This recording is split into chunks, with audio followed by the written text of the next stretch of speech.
এক্সেলে কাজ করতে গিয়ে কি বারবার এরর মেসেজ পেয়ে বিরক্ত হচ্ছেন? আজকে শিখব ইফ এরর ফাংশন যা সহজে আপনার সব এরর গুলোকে করে দেবে কন্ট্রোল।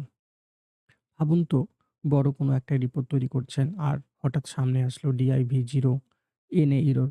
চিন্তা নেই। আজকে আমি দেখাবো ইফ এরর ফাংশন যেটা আপনার ডেটাকে করে তুলবে একদম পারফেক্ট। If error function. তো এক্সেলে ইফ এরর ফাংশন ব্যবহার করা হয় কোনো ফর্মুলা বা ক্যালকুলেশনে এরর হলে সেটা ধরা এবং এররের জায়গায় আপনার দেওয়া কাস্টমাইজ ভ্যালু যেমন টেক্সট, নাম্বার, ব্ল্যাঙ্ক ইত্যাদি দেখার জন্য। তো এখানটায় if এরর ফাংশনটাকে কিভাবে এপ্লাই করব? যেরকম এখানে আমি লিখলাম 10, এখানে লিখলাম 0। এখন এই 10 কে আমি 0 দিয়ে কি করব? ডিভাইড করব। Equal 10 divided 0, enter. এখানে কি আসলো? div 0 আসলো। কেন? কারণ 10 কে কখনো 0 দিয়ে ডিভাইড করা যায় না। তাই জন্য এখানে div 0 এররটা আসলো। তো if এরর ফাংশনটা ব্যবহার করে আমরা এটাকে সরাতে পারি।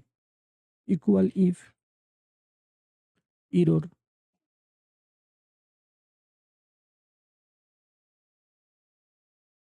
ফার্স্ট ব্র্যাকেট ভ্যালুর মধ্যে এটাকে সিলেক্ট করতে হবে divided 0।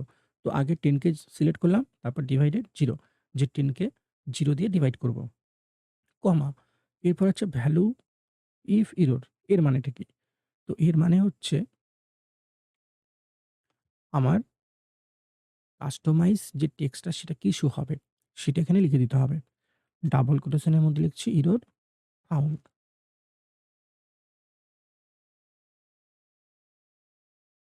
Quotation close, bracket close, enter.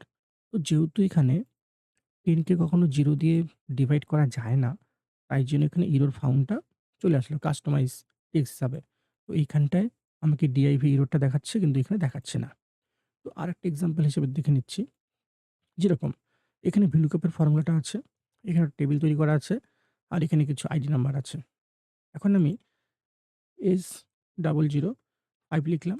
তো ১০৫ নাম্বারে যে আছে তার নাম, টোটাল নাম্বারটা আমাকে দেখাচ্ছে। কিন্তু যদি আমি এটাকে মুছে দেই, এখানে NA আসলো, NA এরর আসলো। তো আমি চাচ্ছি এটাকে এই NA এররটাকে সরিয়ে দেব। তো এর জন্য এখানেও ফর্মুলাটা এপ্লাই করতে হবে। তো এখানে কি লিখতে হবে? ইকুয়াল, শুরুতে লিখতে হবে ইফ এরর,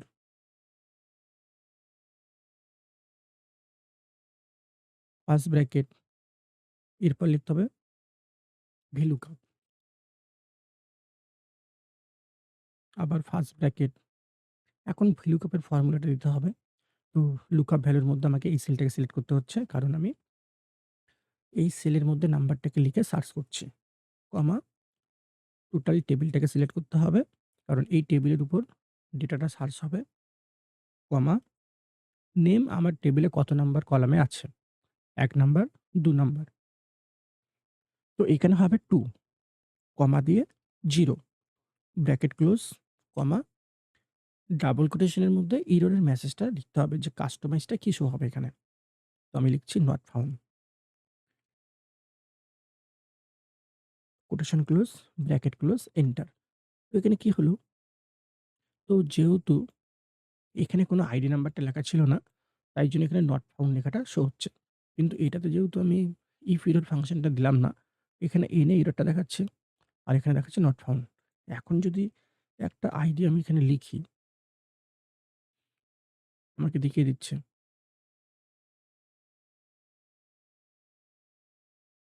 আবার যদি মুছে দেই, আবার চলে যাচ্ছে। তো এরর মেসেজ,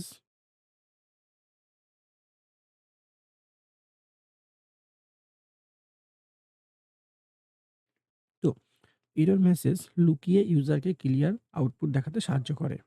রিপোর্ট বা ড্যাশবোর্ড বানানোর সময় ব্যবহার হয় যাতে div, NA, ভ্যালু এরকম এরর ইউজারের সামনে না আসে।